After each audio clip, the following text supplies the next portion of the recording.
আসসালামু আলাইকুম। আমার ইউটিউব চ্যানেল যেটা আমার ২য় ইউটিউব চ্যানেল সেখানে আপনারা আমার এই লাইভ দেখছেন এবং ফেসবুক পেজ এই ২ টা থেকে লাইভে আসলাম। কারণ লাইভগুলো যাওয়ার সাথে সাথেই বিশাল চক্র পেছনে লেগেছে। তারা এটার আ রিপোর্ট করছে। তো যে কারণে মেইন চ্যানেলটাকে আপাতত একটু সেভে রাখতে চাই লাইভ টাইপ থেকে। যাই হোক যারা দেখছেন আমার এই চ্যানেলটাতে যারা লাইভ দেখছেন তারা এটা উম আ আপনাদের পরিচিত যারা আছে তাদেরকে জানিয়ে দিতে পারেন যে এই চ্যানেলটা আমার। কারণ অনেকেই বিভ্রান্ত হইতে পারেন। ফেসবুক পেজগুলো যে পেজগুলো এখন আ আছে, আমার ভেরিফাই ফেসবুক পেজটা যেহেতু এখনো ফেরত পাইনি, সেই কারণে আমার এই 1.5 মিলিয়নের যে পেজটা এখন আ আপনারা দেখেন, সেটার বাইরেও অনেক পেজ বের হয়েছে যেগুলোতে নানান ধরনের বিভ্রান্তি ছড়ানো হয়। এটার ব্যাপারে আপনারা সাবধান থাকবেন। আমি যদি নতুন কোনো পেজ বা YouTube চ্যানেল করি সেটা নিশ্চয়ই আমি আমার YouTube চ্যানেল যেটা আছে সেখানে পোস্ট করে আপনাদেরকে জানাবো এবং আমার পেজ যেটা এখন 1.5 মিলিয়নের আছে সেটাতে আপনাদেরকে জানিয়ে দেওয়া হবে। যাই হোক আপনাদের যে বিষয়টা নিয়ে আমরা কথা বলার জন্য এসেছি সেটা আপনারা নিশ্চয়ই শিরোনামে দেখতে পেরেছেন।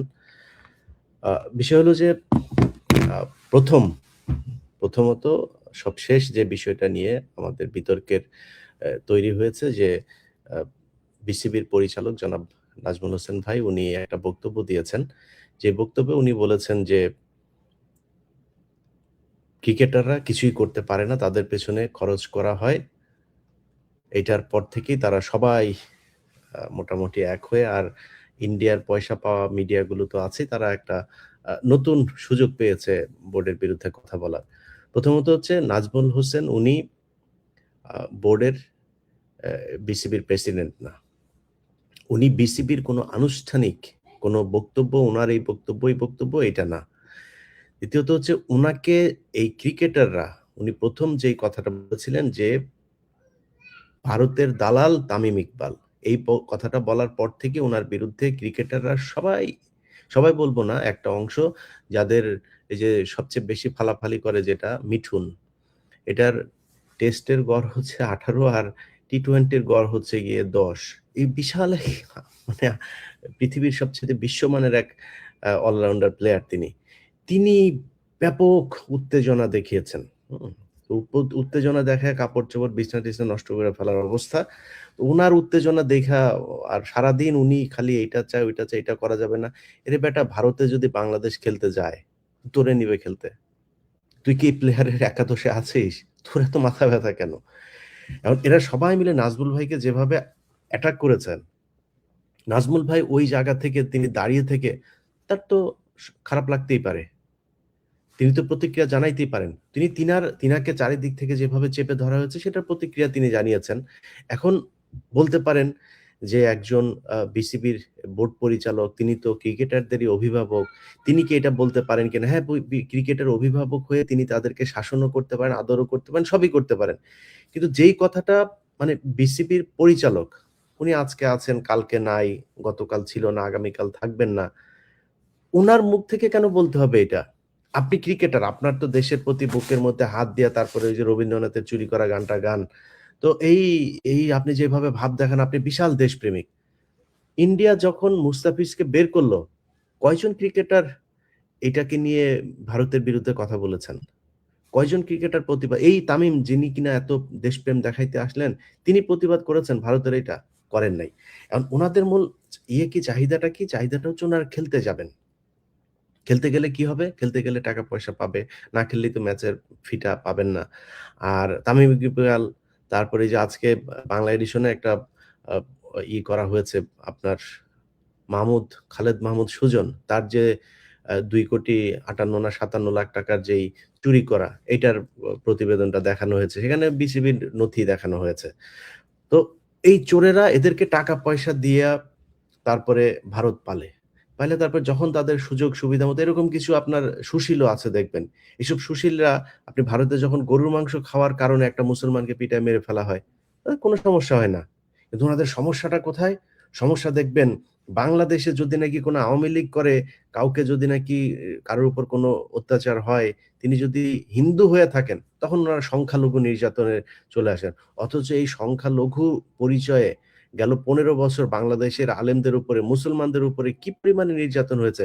এই গেল 54-55 বছরে কতজন হিন্দুকে আপনার গুম করা হয়েছে? কতজন হিন্দুকে খুন করা হয়েছে? আর মুসলমান কয়জনকে খুন করা হয়েছে বলেন? এরা এই চিত্রটাও ভারতের সামনে তুলে ধরে না। যেই ক্রিকেটাররা আজকে বিশাল দেশপ্রেম দেখাচ্ছেন, আপনারা কি জানেন? আইসিসি সবশেষ বিসিবির সাথে যেই মিটিং করেছেন, সেই মিটিংয়ে আইসিসি বিসিবিকে কি বলেছেন? আমি প্লেয়ারদের কাছে এটা শুনেছি, অতএব সব প্লেয়ারই তো জানেন বিষয়টা কি হয়েছে। সেখানে বাংলাদেশকে বলা হয়েছে আমরা নাকি এক্সট্রিমিস্ট কান্ট্রি। আমাদের দেশে নাকি সব এই কি বলে এই জঙ্গিরা থাকে। আমাদের দেশে জঙ্গিদের ব্যাপারে আমরা কথা বলি না তাদের। তো বিসিবি থেকে জবাব দেওয়া হয়েছে যে বাংলাদেশের জঙ্গিরা যদি থেকে থাকে, জঙ্গিদের কারণে তো ভারতের ক্রিকেটারদের আসতে কখনো কোনো সমস্যা হয় নাই। বা তারা যদি কিছু বলেও থাকে বিসিবি তো কোনোদিন তাদের কথা শোনে নাই। কিন্তু এই বিসিসিআই কি করেছে? বিসিসিআই তাদের দেশের এই শিব কি বলে ওদের? আর হইল গিয়া এই যে মোদির দল বিজেপি, শিবসেনা, বিজেপি এদের কথায় তারা প্লেয়ারকে বের করে দিয়েছেন। আপনারা তো শুনেছেন আপনারা রাষ্ট্রীয়ভাবে জঙ্গি রাষ্ট্র। রাষ্ট্রীয়ভাবে আপনারা জঙ্গিদেরকে লালন পালন করেন। আজ পর্যন্ত গরুর মাংস খাওয়ার কারণে যাদেরকে পিটিয়ে মারা হয়েছে তাদের বিচার হয়েছে কোনো? তারা এইভাবে অপমান করে এবং তুচ্ছ তাচ্ছিল্য করে কথা বলে তারা সবশেষ মিটিংটাও করেছেন। মানে ওরা হইলো গিয়ে রাজা আর এই দেশের মানুষ সব প্রজা, এরকম একটা চাকর বাকরের মতো আচরণ করা। এগুলো প্লেয়াররা জানে না, এগুলো তামিম ইকবাল জানে নাই, এই মিঠুন জানে নাই, এগুলো অন্য প্লেয়াররা জানে নাই, তাদের গায়ে লাগে না, তারা প্রতিবাদ করেছে। মানে সবাই একটা ইতে থাকে আইপিএল এ যদি ডাক না দেয়, আমরা যদি ইন্ডিয়ার বিরুদ্ধে কথা বলি, আর কিছু আছে নগদ টাকা পেয়ে তারপরে তাদের পক্ষ হয়ে কথা বলে। এইটাই হচ্ছে মানে বাস্তবতা। এখন নাজমুল হোসেন ভাই যেটা বলেছেন, যে কথাটা বলেছেন, আমি এতক্ষণ যা বললাম ইট সিমস লাইক আমি নাজমুল ভাইয়ের কথার বিপরীতেই বললাম। কিন্তু এবার এবার আসল পয়েন্টে আসেন। বাংলাদেশের পরে আফগানিস্তান খেলা শুরু করেছে। বাংলাদেশের পরে আয়ারল্যান্ড এসছে। তাদের সাথে ম্যাচ হারে না? নিয়মিত হারে, তাও নিয়মিত। আফগানিস্তানের কাছে আপনার ইয়েও হয়েছে, কি বললো ওটা, আ হোয়াইট হাউস ওয়াশও হয়েছে। এই বাংলাদেশ। আপনারা যেই খেলা করেন, আপনাদেরকে যেই সুযোগ সুবিধা দেয়া হয়, ওইটার ধারে কাছে আছে? এতদিনে আপনাদের অন্তত বিশ্বকাপে গিয়ে সেমিফাইনাল, ফাইনাল নিয়মিত খেলা উচিত। আপনারা কি করেন? একজন যদি আউট হন, মনে হয় সব লাইন ধরে বিকাশের পেমেন্টের মতো একটার পর পর একটা পড়তে থাকেন। তা আপনাদের বিরুদ্ধে কথা বলবে না? বিসিবি বোর্ড পরিচালকরা কথা বলবে না? বিসিবির প্রেসিডেন্ট কথা বলবে না আপনাদেরকে নিয়ে? সমালোচনা করবে না? সমালোচনা তো করবে, সমালোচনা দিতে হবে। আজকে যদি মনে করেন আপনারা এই যে যাওয়ার জন্য এত ফাল পারতেছেন না ইন্ডিয়াতে, সব ভয়-টয় সব দূর করে আপনারা গেলেন। গিয়া যে গোহারাটা হারবেন ইন্ডিয়াতে, পাবলিক যে আপনাদের তখন কি করবে এটা বুঝতে পারছেন? স্টেডিয়ামে পাবলিকের পকেটের টাকা দিয়ে আপনারা খেলেন। বাংলাদেশের জনগণের টাকায় আপনারে কোটি, কোটি টাকা দেওয়া হয়। বেতন দেওয়া হয়, বিভিন্ন সুযোগ সুবিধা দেওয়া হয়। একটা ম্যাচ হারলেই ২ কোটি উ তারপরে এই যে ওই যে কি বলে আ প্লট, এগুলো কি আপনার বাপের টাকা? শেখ হাসিনার বাপ দিত? বাংলাদেশের জনগণের। সেই টাকা আপনাদেরকে দেওয়া হয়। তো সেই টাকা নিয়ে আপনারা খেলা করেন, আপনার দেশের প্রতি দায়বদ্ধতা নাই। যা মনে চায় তাই করেন। স্টেডিয়াম থেকে একটা কেউ কিছু বললে তারে আবার মারতে যান। এত ভাব মারলে তো হবে না। আর আপনারা এত ভাবের প্লেয়ার হয়েও যান নাই যে আপনারা ভারত, অস্ট্রেলিয়া, সাউথ আফ্রিকা, ইংল্যান্ডের মতো বিশাল, বিশাল দল নিয়মিতভাবে আপনারা ভালো খেলে যান। আপনাদের কোনো ধারাবাহিকতা নাই। আপনারা খেলেনও না ভালো। সো তারপরেও এই দেশের মানুষ আপনাদেরকে বিশাল ভালোবাসে। সেই মানুষের ভালোবাসাকে যদি আপনারা ফেরত দিতে চান, তাহলে তো মানুষের সম্মানের দিকে আপনাদের তাকাইতে হবে। এই ভারত যে অপমানগুলো আমাদেরকে গেল কয়েকদিন ধরে করল, এটার বিপক্ষে আপনারা দাঁড়াবেন না? এটার জন্য আপনারা কোনো কথা বলবেন না? আপনাদের কোনো হাঁচি-কাশি কোনো কিছু নাই। কি হইল? হঠাৎ করে আপনারা কালকের মধ্যে নাজমুল হোসেন বাংলাদেশের, আমি যতটুকু জানি বাংলাদেশে এই পর্যন্ত যত বোর্ড হয়েছে সবচাইতে একদম সৎ, দক্ষ মানুষগুলো, মানে যারা নিজে থেকে আসলেই দেশের জন্য চিন্তা করে, দেশের ক্রিকেটের জন্য চিন্তা করে, এই মানুষগুলো এসছে। এই মাঝখানে আসিফ আকবর আসলো। মানে সমস্যাটা কোথায় দেখেন? সমস্যাটা হইলো এইটা একটা বিরাট ধান্দাবাজির জায়গা। ধান্দাবাজিটা কিরকম? ধরেন এখানে এই যে খাবার দেওয়া, এখানে পানি দেওয়া, এখানে মাঠ পরিষ্কার, মানে এই খেলা সংক্রান্ত বিশাল বাণিজ্য আছে এই জায়গায়। এই বাণিজ্যের একেকজন একেক জায়গার সুবিধাভোগী। এই সুবিধাভোগীরা চায় না যে এখানে কোনো সৎ মানুষ আসুক। আমার হাতে কিছু জিনিস আসবে আপনারা পাবেন। এই জায়গাটার নাম মনে নাই। সিরাজগঞ্জ থেকে বগুড়া না কোথায় যেন। তাদের মাইক্রোবাসের ভাড়া দিয়েছে কত জানেন? ভাড়া দেখিয়েছে কত? এই গত সাবেক যে বোর্ডগুলো ছিল, ৳১৬,০০০ একেকজনের ভাড়া দেখিয়েছে। একটা ডাবের দাম দেখে ডাব খাওয়ার ডাবের দাম দেখানো হয়েছে ৳১৮,০০০। এগুলো আপনারা জানবেন। এই যে খালেদ মাহমুদ সুজন, যে আবার কালকে ইন্ডিয়াতে খেলতে না গেলে ওর নাকি কি হয়ে যাবে বলেছে না? কেন বলেছে জানেন? কারণ এটা হলো দুর্নীতিবাজ। আজকে বাংলা এডিশনে যান আপনারা। বাংলা এডিশনে তার যে নিউজটা দেখানো হয়েছে, সে কি করেছে?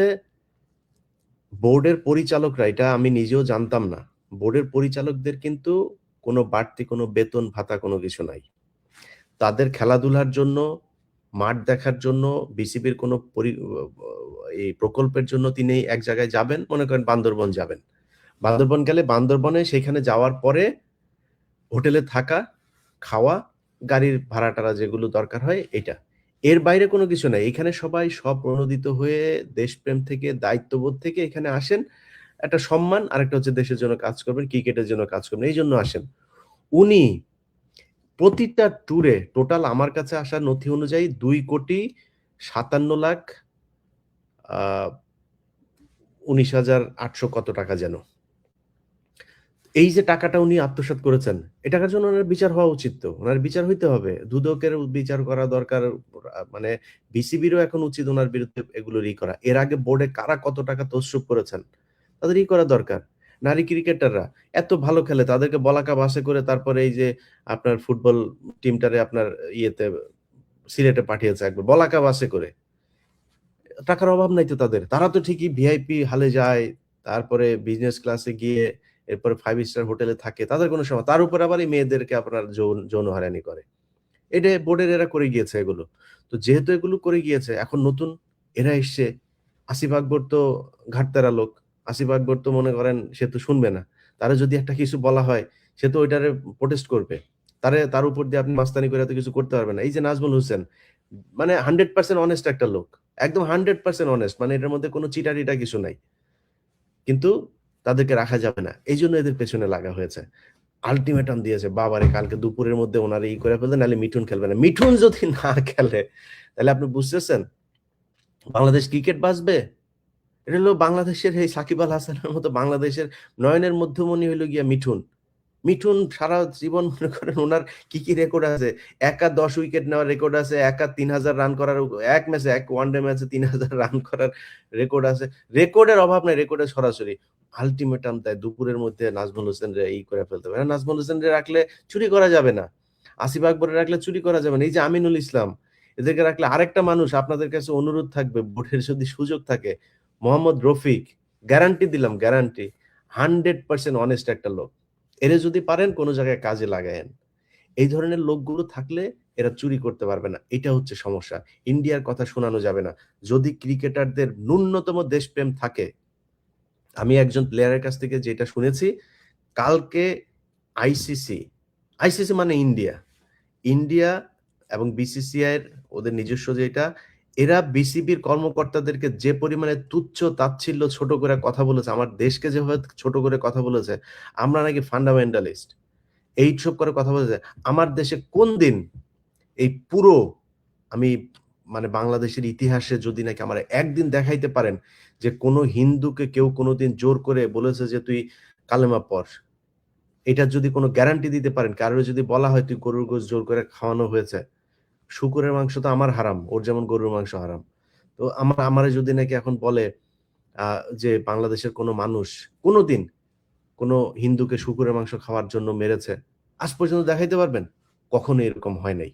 বাংলাদেশী ইতিহাসে এটা কোনদিন হয় নাই, হবেও না ইনশাআল্লাহ এই দেশে। তারপরে আমরা নাকি ফান্ডামেন্টালিস্ট। আর উনার দেশে উনারা মুসলমানদেরকে গরুর মাংস খাওয়ার জন্য মারে। জোর করে ধরে নিয়ে তারপরে রামনারায়ণ পড়ায়, জয় শ্রীরাম পড়ায়। ভাই, এগুলি পড়ায় যদি নাকি হইতো, এই হিন্দু বানানো যাইতো, তাহলে তো ভাই সারা পৃথিবীতে বহুত হিন্দু থাকতো। আপনারা ধর্মনিরপেক্ষতা, আপনারা আ এই এই এই কি বলে বাক স্বাধীনতার কথা বলেন। ডাক্তার জাকির নায়ক এ তো মনে করেন আ মানে উগ্র কথাবার্তা বলে নাই। তাই না? আপনাদেরকে বুঝায়ে তারপরে তারা ধর্মীয় ব্যাখ্যা দিয়ে comparative religion নিয়ে তিনি পড়াশোনা করেছেন। তিনি এইটা নিয়ে করেন। আপনার ধর্ম নিয়ে কটাক্ষ করেও কিছু বলে নাই। আপনি যখন তারে কটাক্ষ করে কিছু বলেন যে রাসূল সাল্লাল্লাহু আলাইহি সাল্লাম বিয়ে করেছেন, কেন এতগুলো তা আপনারা যদি নাকি রাসূল সাল্লাল্লাহু আলাইহি সাল্লাম বিয়ে যদি নাকি ৪ টা কইরা থাকেন, আপনাদের ৪০,০০০ করার মতো দেব-দেবী আছে। ৭০,০০০ করার মতো আছে, ৬০,০০০ করার মতো আছে। তা আপনারা এ এ ওইটা নিয়ে আপনার গায়ে লাগে না? তখন আপনার বুঝানো হয়। এখন ডক্টর জাকির নায়েকের সবচাইতে বড় যেটা, সেটা হইছে যে উনি কি করেন? উনি বলেন যে অ্যা অ্যা কোরআনের মানে একদম সত্যি উনি সরাসরি স্বীকার করেন যে কোরআনে এখন পর্যন্ত ৮০ ভাগ সত্যতা সায়েন্সের সত্যতা পাওয়া গিয়েছে। ২০% পাওয়া যায় নাই। পাওয়া যায় নাই মানে এখনো প্রমাণ হয়নি। প্রমাণ না হওয়া মানেই আজ থেকে এ ১০০ বছর আগে কি মোবাইল ইউজ করতে পারত নাকি? আজ থেকে ১০০ বছর আগে কি এই কোন মায়ের পেটে ছেলে হবে না মেয়ে হবে সেটা জানার সুযোগ ছিল নাকি? তো অনেক কিছুই আগেও আবিষ্কৃত হয় নাই। এখন আবিষ্কৃত হচ্ছে। আবিষ্কার হয় নাই তার মানে কি এটা সম্ভব না, এটা মিথ্যা? না, আবিষ্কার হয় নাই মানে হয় নাই। একসময় মানুষ জানতো যে এই সূর্য ঘোরে, এখন জানে পৃথিবী ঘোরে। তার মানে কি সায়েন্স তো ভুল করেছিল। তো সায়েন্স ভুল করেছিল দেখে সায়েন্সের কোন কিছু মানা যাবে না। কিন্তু কোরআনের আজ পর্যন্ত যা প্রতিষ্ঠিত হয়েছে, জানে না সেটা অন্য জিনিস। কিন্তু যা এসেছে কোনটা কি মিথ্যা প্রমাণিত হয়েছে? হয় নাই তো। তো ডাক্তার জাকির নায়েক সেটাই বলেন। সেই লোকটাকে আপনি ওই দেশে থাকতে দেন নাই। কারণ কি? ওই দেশে যদি আর ৫ বছর জাকির নায়েক থাকতো, তাহলে তো আপনি আর লোক খুঁজে পাইতেন না। লোকই খুঁজে পাইতেন না। এখনই তো আপনাদের এই চোনা-মোনা নিয়ে তো মানুষের নানান আ প্রতিক্রিয়া। আপনার দেশের লোকজন, একজন বিচারপতি ঐদিন ভারতের। তিনি বলছেন মানে খুব মানে যৌক্তিক কথা। উনি উনার হিন্দুদেরকে ওই সাংবাদিকরা প্রশ্ন করেছে। সাংবাদিকদের বলছেন যে, "আপনি কেন গোমাংস নিয়া গরু আমাদের মাতা, আ আপনি এগুলো নিয়া এই কথা বলেন কেন?" সেই লোকটা তখন বলেছে যে, "আমার এটা নিয়ে কোনো সমস্যা নাই। আপনারা যদি আমাকে মানতে বলেন আমি মানব। যদি একদিন নরেন্দ্র মোদি গরুর চোনা খায় তাইলে।" খায় নাকি? কোন ব্রাহ্মণ খায়? কোন ব্রাহ্মণ গরুর গোবর খায়? গোবর খাওয়ায় কাদেরকে? যাদেরকে খাওয়ায় তারাই মনে করেন এই যে এই কলকাতায় এসে তারপরে হুমকি দেয়। বাংলাদেশে নাকি এসে তারপরে সব দখল করে নিবে। আসিস বাংলাদেশে। বাংলাদেশ এই দেশের প্রতিটা মানুষ একেকজন যোদ্ধা। প্রতিটা মানুষ একেকজন যোদ্ধা। আর এই যোদ্ধাদের অস্ত্রের পাওয়ার নাই। কিন্তু যেই পাওয়ার আছে, সেই পাওয়ার উপর থেকে আসে। ওইটারে নিয়া লাগালাগি করে তারপরে দেশ দখল করে নিয়া যাবেন, এত সোজা না। এখন হাসিনা নাই। সো এই মূর্খ এগুলোরে দিয়েই এই যে কলকাতায় যে পশ্চিমবঙ্গের যেই মানে যেগুলোরে যেই হিন্দুগুলো আছে, এদেরকে কিন্তু সারা পুরো আমেরিকায় এদের প্রচন্ড ছোট তুচ্ছ-তাচ্ছিল্য করে দেখা হয়। বাঙালি শুনলে ভারতের কোন জায়গায় বহুত ভালো অভিনেতা আছে। বলিউডে শুধু বাঙালি এই কারণে টিকতে পারে নাই। খোঁজ নেন দক্ষিণ, উত্তর যেইখানে যাবেন, বাঙালি এদেরকে প্রচন্ড ঘৃণার চোখে দেখা হয়। ভারতেই দেখা হয়। এরা এসে বাংলাদেশের উপরে চালায়। বেটা বাংলাদেশ যেটুক হাগে তোরা ওইটুক খাওয়ার সুযোগ পাইস। বাংলাদেশী মানুষের জীবনযাত্রা সম্পর্কে তোদের কোনো আইডিয়া আছে? তোদের ওইখানে তো মানে এই আমার তো পাশে, তাই না? আমি তো জানি ভারতের কি অবস্থা। ভাই আমার ফ্যামিলির লোক গিয়েছে ভারতে। বহু আগের ঘটনা। আমার মার চিকিৎসার জন্য। একটা মাছ কিনে এনেছে বড় মাছ। সে মাছ কেনার জন্য পুলিশ ধরেছে। যে, "তুমি এটা কিনছো কেন? এটা তুমি কিনতে পারবে না। কাইটা কিনতে হবে।" এই যে আমি ক্রাইসিস তৈরি করেছেন দাদা আপনি বাজারে। বুঝছেন? ওইটা কিনলে ক্রাইসিস তৈরি হয়ে যাবে। এই অবস্থা তোদের। খেয়ে এসেছেন না যেয়ে খাবেন, হ্যাঁ? বাইরে গিয়ে হাগা।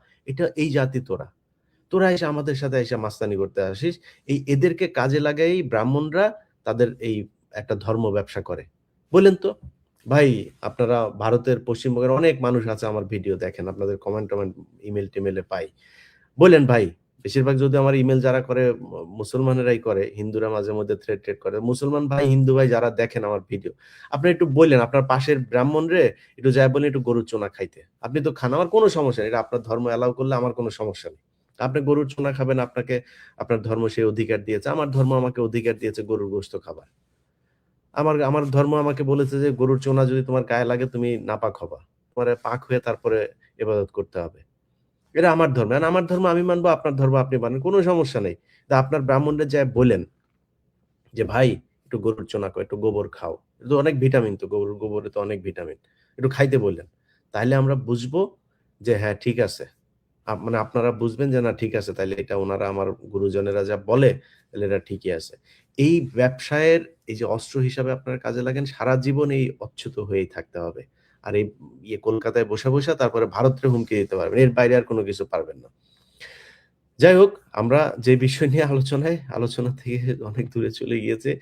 বাংলাদেশ ক্রিকেট বোর্ডের ক্রিকেটারদেরকে বলব, ভাই একটু সামনের দিকে ২ দিন পরের দিকে তাকান। মনে করেন কথার কথা, আপনি এই এ আইসিসির ক্রিকেটে খেলতে গেলেন। মনে করেন খেলতে গেলেন। আমরা কিছু শর্ত-টর্ত তো তাদেরকে দেওয়া হয়েছে, আমরাও কিছু শর্ত দিয়েছে। সেই শর্তের পরে একটা সমঝোতা হইলো আপনারা খেলতে গেলেন। এখন ২ টা অল্টারনেটিভ হইতে পারে। যেমন বাংলাদেশ ক্রিকেট বোর্ড বলেছে যে আয়ারল্যান্ডকে খালি বাংলাদেশের গ্রুপে নিয়ে আসতে, বাংলাদেশকে আয়ারল্যান্ডের গ্রুপে নিয়ে যাইতে।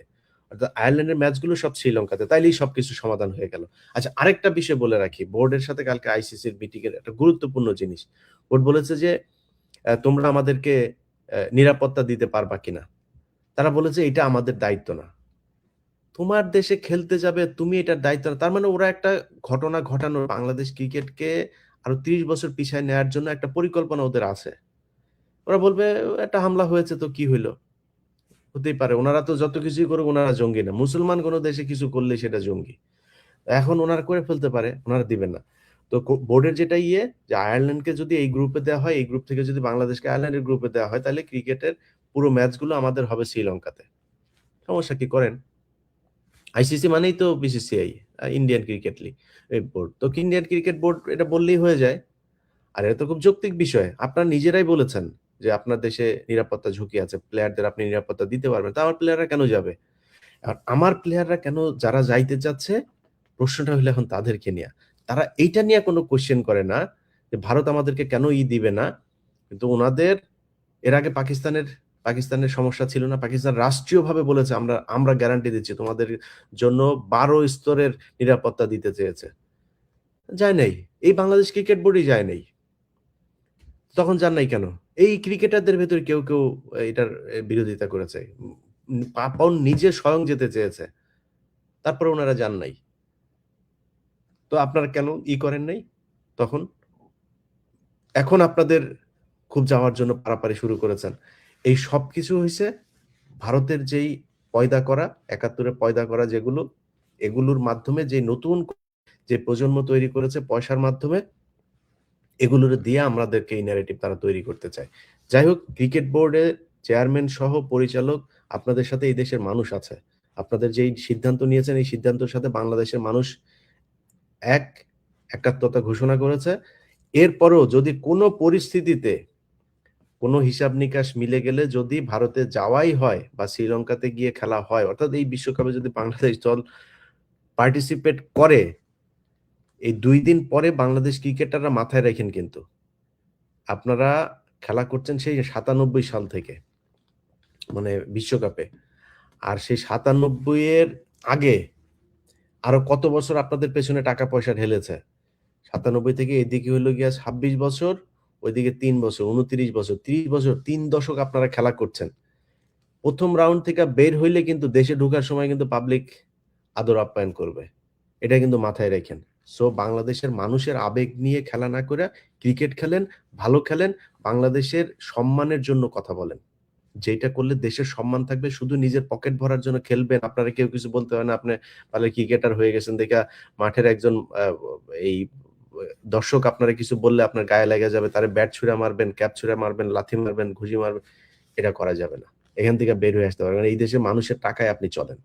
এত সুযোগ সুবিধা বাংলাদেশের কোন সেক্টরের কোন এমপ্লয়িদেরকে দেওয়া হয় না যেটা আপনাদেরকে দেওয়া হয়। যাই হোক, সবাই ভালো থাকেন। খুব জরুরি লাইভটায় আসতে হলো। এইজন্য লাইভে আসলাম। আর যেটা শুরুতেই বলেছি আপনাদেরকে যে আমার Facebook পেজ, YouTube এগুলো নিয়ে আপনারা জানেন যে নানান সমস্যা চলছে। তো আমার যেই নতুন YouTube চ্যানেলটা সেটা আপনাদেরকে এখানে লাইভে আপনারা যেটাতে দেখলেন এটা সাবস্ক্রাইব করবেন এবং আ আপনার যারা পরিচিত যারা আছে তাদেরকে জানাবেন। বিভ্রান্ত না হতে যে আমার নামে অন্যান্য যে Facebook পেজ, YouTube যেগুলো আছে এগুলোর ব্যাপারে সাবধান থাকতে। ওইখানে ছড়ানো কোনো তথ্য সেটা আমার তথ্য না। আমি আমার এই যে 1.5 মিলিয়ন এখন আছে যেটা, এটার পেজ এবং YouTube চ্যানেল যেটা এই যে 6.5 লাখ মতো যেটা আছে, এটা একটা নতুন পেজ। আর 15 মিনিটস নামে যেটা এখন লাইভ আপনারা দেখছেন, এটার 30,000 মতো সাবস্ক্রাইবার আছে। আর আগের যেটা আছে সেটা তো আছেই। 5 মিলিয়নের কাছাকাছি। এর বাইরে আমার কোনো Facebook পেজ, YouTube চ্যানেল যদি করে থাকি সেটা অবশ্যই আমাদেরকে আমার YouTube চ্যানেলের 5 মিলিয়ন যেটা আছে সেটাতে আপনাদেরকে জানানো হবে। সবাই ভালো থাকবেন। আল্লাহ হাফেজ।